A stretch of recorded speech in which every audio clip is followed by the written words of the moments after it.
할렐루야. 한 주간 평안하셨습니까? 건강하시지요?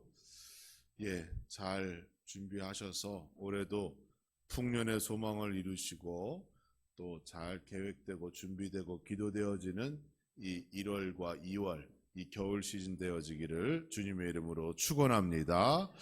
우리 옆에 계신 분들과 함께 인사합니다. 하나님을 의지하는 자 하나님께서 살리십니다. 인사해 보겠습니다. 시작. 하나님을 의지하는 자 하나님께서 살리십니다. 아멘. 미국에는 크리스찬이면서 성공한 사업가에 관련된 많은 예화들이 있지요. 아무래도 저희보다 일찍이 복음을 받아들이고 또 처음부터 예수님과 또 성령님과 함께하며 그들이 성장해 왔기 때문에 그런 좋은 일들이 더 많았던 것 같습니다. 미국에 R.G. 루트르노라고 하는 인물이 있습니다. 이분은 사업가이면서 우리가 보통 건설업계에서 쓰이는 많은 장비들, 이 장비를 발명한 그러한 장본인이지요. 한때 세계의 건설 장비 70%가 그의 회사에서 만들어져 전 세계로 판매될 정도로 아주 큰 사업을 이룬 사람입니다. 그의 이력을 보면 특이한 부분이 하나가 있는데 그는 수입의 90%를 11조로 하나님께 드리고 나머지 10%를 자기 생활에 사용했다고 합니다. 그러니까 우리가 알고 있는 11조는 수입의 10%를 하나님께 드리는 건데 이분은 거꾸로 90%는 하나님의 것, 나는 10% 이제 그것만 가지고 살았다는 것이죠. 그가 한때 사업에 실패하여 사람들로부터 빚쟁이라는 이름으로 쫓기고 그동안 쌓았던 신뢰를 잃고 인생의 막바지에 다다르게 되었을 때 그가 하나님을 만나게 됩니다. 그러니까 참 이상하지요. 평소 잘 되었을 때 하나님을 만나면 그런 고난이 없을 텐데 우리 인간은 죄인이기 때문에 그러질 못하는 것 같아요. 잘 되고 바쁘고 또 분주하면 하나님의 일을 좀 이렇게 멀리하고 하나님을 잊고 세상을 친구 삼아 살다가 위기를 만나고 인생이 바닥으로 떨어지는 그러한 이야기들 우리가 많이 듣잖아요. 그런데 그가 인생의 위기를 만났을 때 하나님을 다시 만나게 됩니다. 그리고 그가 기도할 때에 자신의 인생과 사업에서 진정한 주인은 하나님이십니다 라고 하는 이 하나의 기도의 제목을 가지고 그가 기도하게 되었을 때 이상하게 그 다음부터 회복되어지고 부흥되어지고 성장하는 역사가 나타나서 그가 큰 건설 회사의 사업가가 되었다는 것이죠. 그가 수입의 90%를 하나님께 드리며 살겠습니다 라고 선언하자 주변 사람들이 다 그를 말렸어요. 어떤 사람은 그를 미쳤다고 얘기했습니다. 당연히 사업이 망할 것이라고 예상했다는 거예요. 그러나 그는 나는 11조를 드리는 사람이 아니라 하나님께서 11조를 나에게 주셔서 살아가는 사람이다 라고 거꾸로 생각하고 그 역발상으로 하나님께 90%를 드리고 하나님께서 주시는 그 10% 가지고 살겠다라고 선언하였다는 겁니다. 그럼 그 나머지 90% 가지고 무엇을 했을까요? 그가 많은 선교사를 파송했고 교회를 세웠고 신학교를 세웠고 나중에 대학도 세우고 지금도 많은 학생들이 그 대학에서 세상에 나아가 자기의 일을 감당하며 그들에게 진정한 꿈과 믿음을 심어주는 그러한 일들을 여전히 이어가고 있다는 겁니다. 우리는 여기서 질문해 봅니다. 수입의 11조를 하나님께 드려도 왜 망하지 않는 걸까? 우리가 생각하고 있는 우리 마음속의 계산기를 두드려 보면 그것은 정말로 불가능한 일인데 왜 그것을 실행한 사람은 망하지 않았을까? 여기에 대하여 한번 우리는 생각해 봐야 합니다. 어떤 사람들은 이 이야기를 들을 때, 그렇지, 얼마나 많이 벌었으면 수입의 10%만 가지고 살 수 있었을까? 그래, 나도 대기업에 무슨 큰 재벌이면 10%면 살 수 있어. 이렇게 얘기할 수 있을 것 같습니다. 그러나 여러분 아셔야 돼요. 이렇게 생각하는 사람에게 정작 그런 기회가 오면 절대로 90%를 하나님께 드리지 못한다는 거예요. 왜냐하면 이러한 것은 믿음에 의하여 기인되는 행위이기 때문에 믿음이 없으면 불가능한 겁니다. 돈이 많고 많은 수입이 들어왔다 그래서 90%는 하나님께 드리고 나는 10%만 가지고 살겠다라고 되어지는 것이 아니라 그 마음에 어떠한 믿음이 있는가에 따라 그럴 수도 있고 그렇게 안 될 수도 있다는 겁니다. 하나님께서 주시는 약속된 축복은 여러분 모두를 억만장자로 만드는 것이 아닙니다. 성경은 돈보다 더 소중한 것이 있는데 그것이 바로 여러분이 생명이라고 말씀하고 있어요. 여러분이 가지고 계신 생명을 구원하기 위하여 여러분이 가지신 것이 다 없어져도 우리 하나님께서는 그게 더 귀하고 소중하다라고 말씀하시는 거예요. 이토록 귀한 생명, 그 생명의 주인, 주관자는 누구십니까? 오직 하나님 한 분 되십니다.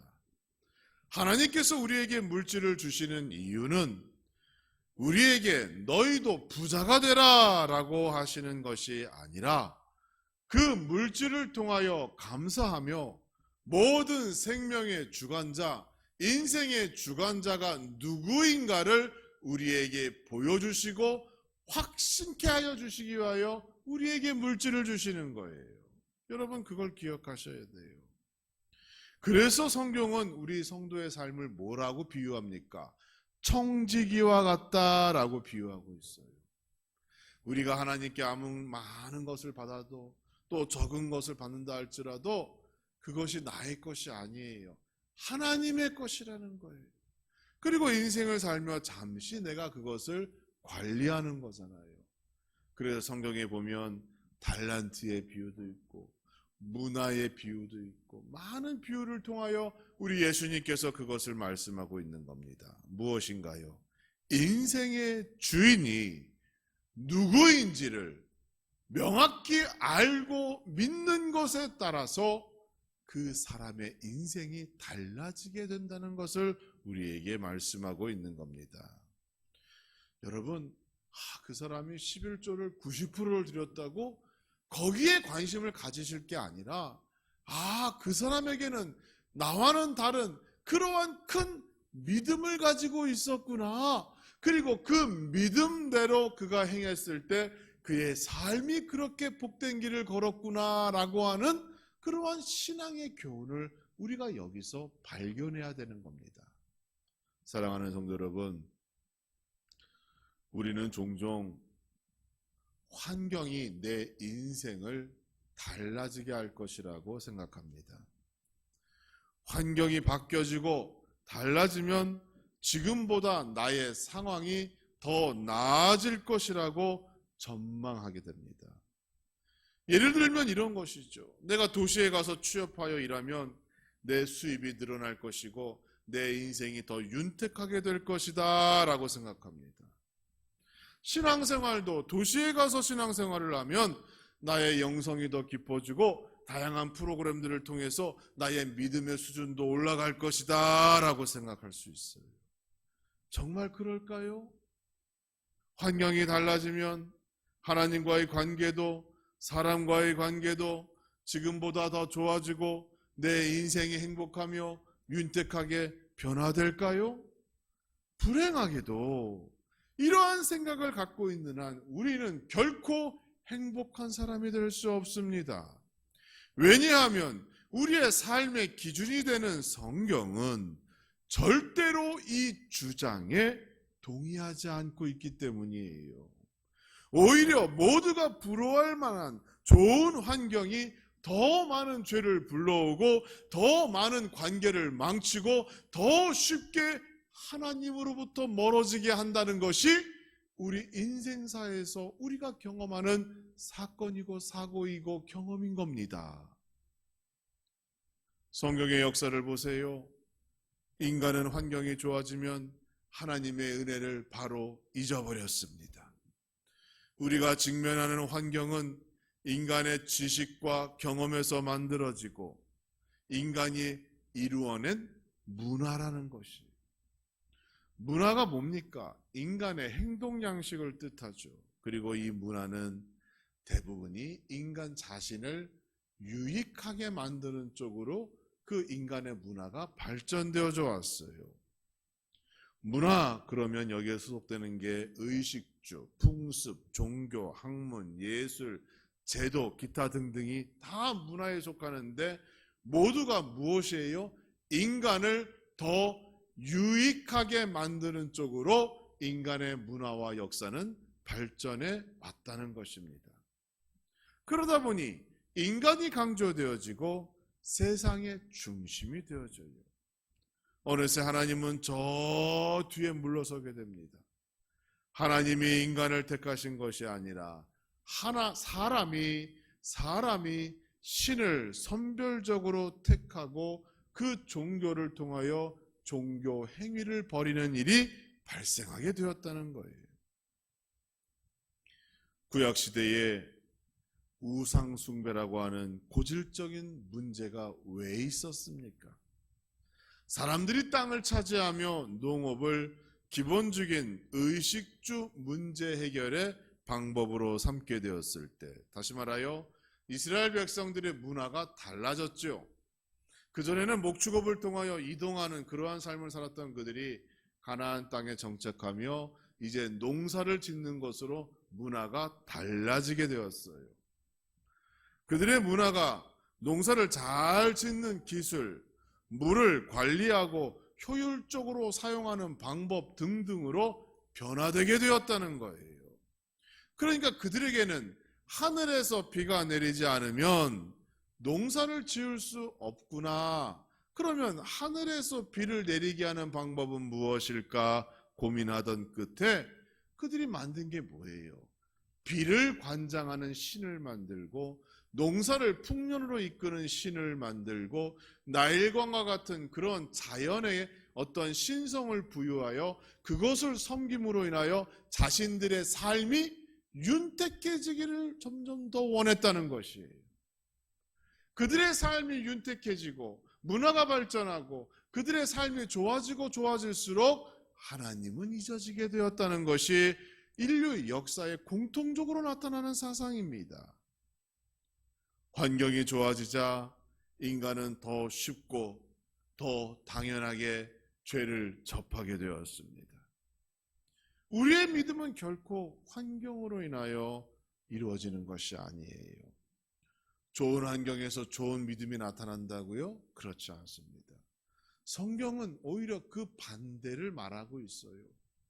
좋은 환경에 하나님께서 복을 주었더니 이스라엘 백성들이 한눈을 팔고 세상 문화와 세상을 친구 삼고 그들은 어떤 것에 대하여 예배를 드리는가 그 우상을 섬기는 그 문화에 빠져들게 되었잖아요. 그래서 결국 북이스라엘이나 남유다도 망하게 되었고 그런 어떤 영향이 오늘날에도 모든 교회에 지금 위협이 되고 있는 겁니다. 좋은 환경이 자녀를 좋은 대학으로 보낼 수는 있겠어요. 그러나 좋은 환경이 좋은 믿음을 가져오는 것은 아닙니다. 믿음의 문제이고 이것은 하나님에 대한 신뢰의 문제이기 때문입니다. 예수님께서 자신을 따라오는 2명의 소경을 발견하셨어요. 그리고 그들을 부르셨습니다. 그들의 두 눈을 만지면서 예수님께서 하신 말씀이 뭡니까? 너희 믿음대로 되라입니다. 그들이 예수님을 하루 종일 따라다녔으니까 그들에게 어떤 공로가 있거나 그들이 시골에서 도시로 오니까 자기의 병이 고쳐진 게 아닙니다. 무엇 때문에 되었어요? 믿음대로 된 거예요. 너의 믿음대로 주님을 만나면 문제가 해결될 것이라고 하는 그 믿음이 그들을 구원하게 되었다는 겁니다.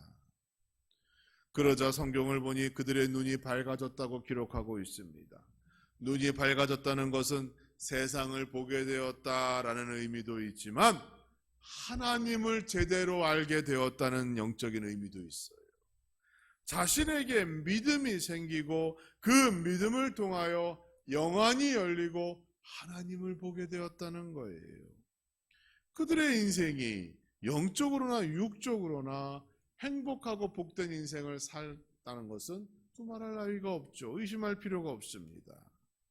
그러므로 우리는 좋은 믿음을 얻기 위하여 환경의 문제가 아니라 나에게 무엇이 더 필요한가에 대한 그러한 궁금증을 가지고 올 한 해를 새롭게 시작하는 그러한 마음 자세가 필요한 겁니다. 여러분, 좋은 믿음을 얻기 위하여 우리에게 가장 필요한 게 무엇일까요? 오늘 우리의 1년 동안의 주제예요. 하나님을 의지하는 게 중요합니다. 하나님을 왜 의지합니까?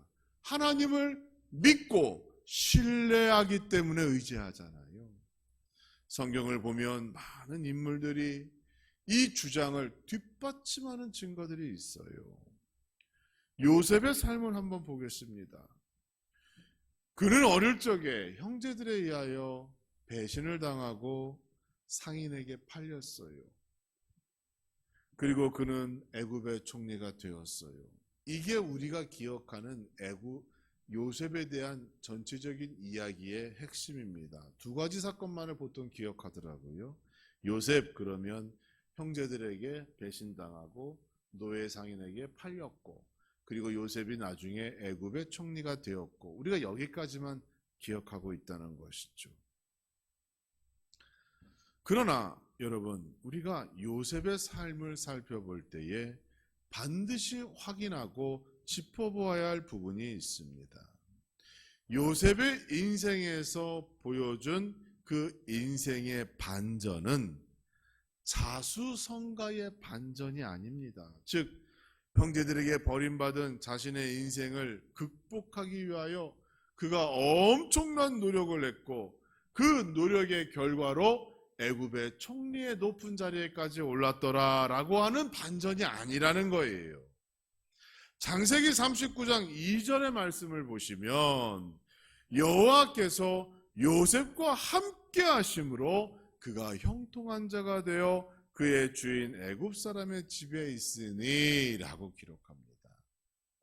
현재 요셉의 상태는 형제들에게 버림받았고 노예의 몸으로 그 애굽 사람 보디발이라고 하는 사람 집에 팔려온 상태이잖아요.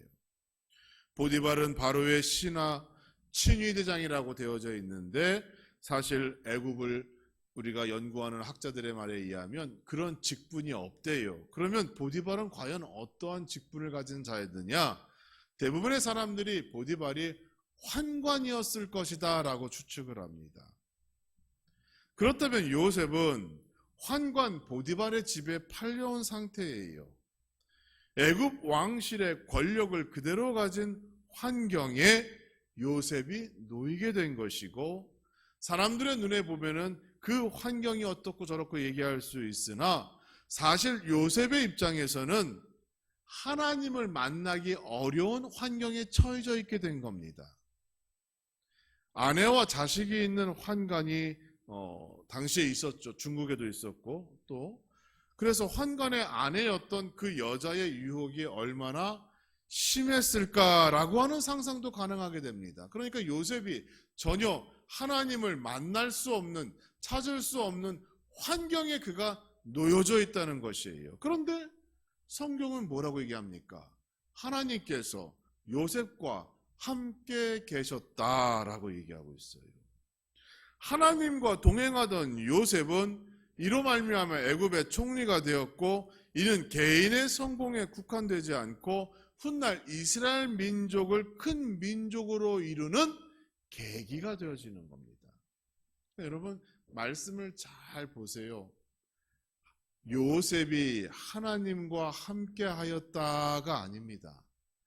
하나님께서 요셉과 함께 하심으로 그가 형통한 자가 되었다, 이렇게 얘기하고 있어요.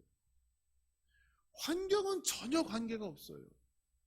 환경이 좋고 나쁘고 열악하고 그것은 아무 관계가 없어요. 우리의 믿음이 더 크게 성장하고 열매 맺고 하나님이 원하시는 그러한 복된 사람으로, 형통한 사람으로 변화되기 위하여 제일 중요한 게 뭐예요? 하나님께서 나와 함께 하시는 거예요. 하나님께서 나와 함께 하시는 거예요. 그래야 하나님을 의지할 수가 있는 겁니다.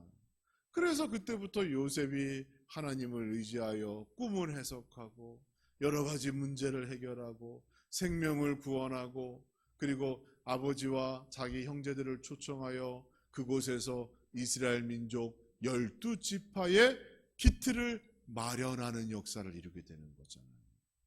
사랑하는 성도 여러분, 올 한 해 하나님과 함께 하시는 여러분의 가정 되기를 주님의 이름으로 축원합니다. 하나님과 함께 하시는 여러분의 기업 되기를 주님의 이름으로 축원합니다. 그래야 우리가 믿음을 갖고 하나님을 의지하고 우리도 형통한 사람이 될 수 있다는 것 여러분 기억하시기 바랍니다. 또 모세라는 인물을 우리가 생각해 봐야 해요. 우리는 작년에 이미 모세에 대하여 몇 번 공부한 적이 있습니다. 그는 120살의 나이로 인생을 살다 간 사람인데 40년은 왕궁에서 왕자의 신분으로, 또 40년은 미디안 광야에서 목자의 신분으로, 또 40년은 가네스 바네아 광야에서 40년 이스라엘의 지도자 신분으로 그 인생을 살았습니다. 하지만 모세에게는 치욕스러운 과거가 있습니다. 살인자라는 오명이 그에게 꼬리표처럼 따라다녔습니다. 그가 가지고 있는 그 오지랖 때문에 못 본 척해도 되는 상황에서 자기의 동족이 애굽 사람들한테 맞고 있는 거예요. 그래서 그 싸움을 말리다 보니 애굽 사람을 죽이게 됩니다. 살인자가 되었어요. 어떠한 이유든지 간에 살인은 정당화될 수가 없습니다. 그는 왕자의 신분으로 왕궁 안에서 교육을 받았던 그러한 과거가 있었으나 이 살인이라고 하는, 살인자가 되었다라고 하는 그 환경이 그를 사람들 앞에 나서지 못하게 하는, 사람들을 두렵게 하는 그러한 병을 얻게 되었어요. 일종의 공황을 그가 경험하게 되었다는 거죠. 그래서 모세가 하나님 앞에서 뭐라고 얘기해요? 나는 입이 뻣뻣하고 혀가 둔한 자입니다. 이렇게 얘기하는 거예요. 여러분 이해되셨죠? 왕자로 40년을 교육받은 사람이 입이 뻣뻣하고 혀가 둔하고 그렇게 말을 못하는 사람이래요. 왜? 내가 살인자였기 때문에. 사람이 두렵고 지금은 도망다니고 미디안 광야에서 양이나 염소를 치는 그러한 거의 인생의 바닥까지 내려간 상태이기 때문에 이러한 말을 하는 것입니다. 이때 하나님께서 하신 말씀이 있습니다. 출애굽기 4장 11절의 말씀. 누가 사람의 입을 지었느냐? 누가 말 못하는 자나 못 듣는 자나 눈 밝은 자나 맹인이 되게 하였느냐?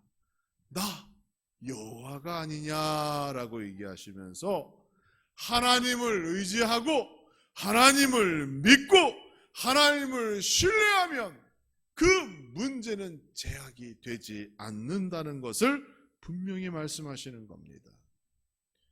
누구에게나 약점이라는 것이 있어요. 그렇죠?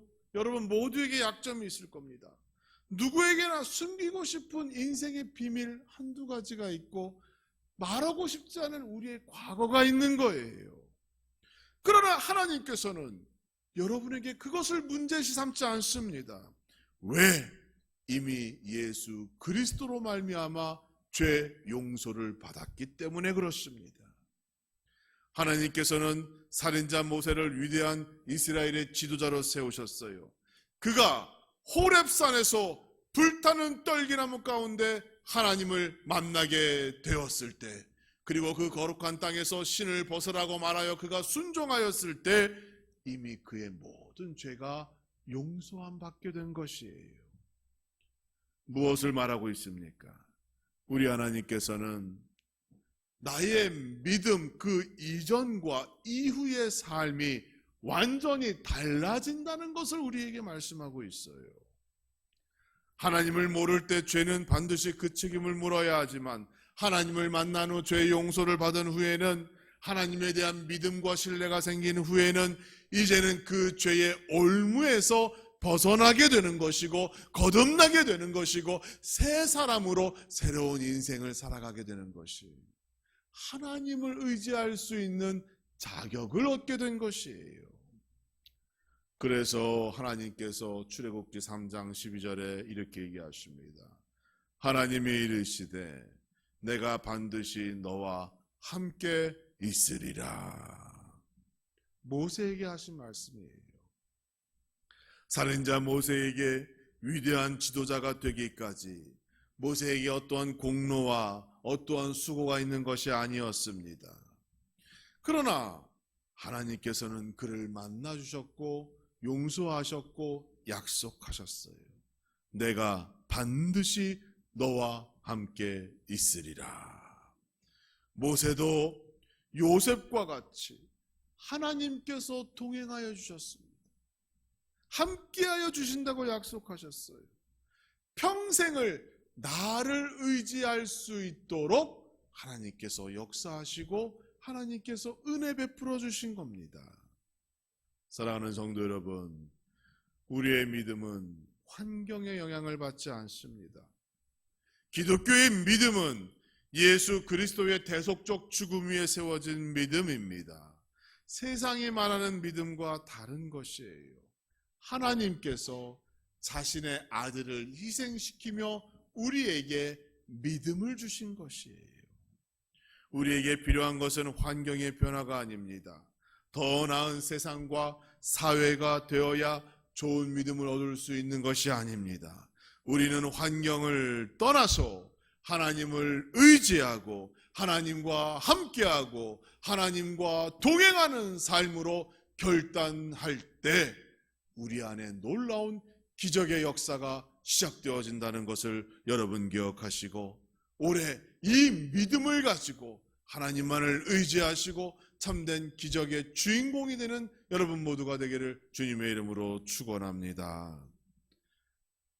버림받은 요셉을 애굽의 총리로 세워주신 하나님, 살인자 모세를 위대한 이스라엘의 지도자로 세워주신 하나님, 오늘도 하나님을 의지하는 자, 하나님과 동행하는 자에게 이러한 복된 인생을 우리 하나님께서 약속해 주십니다.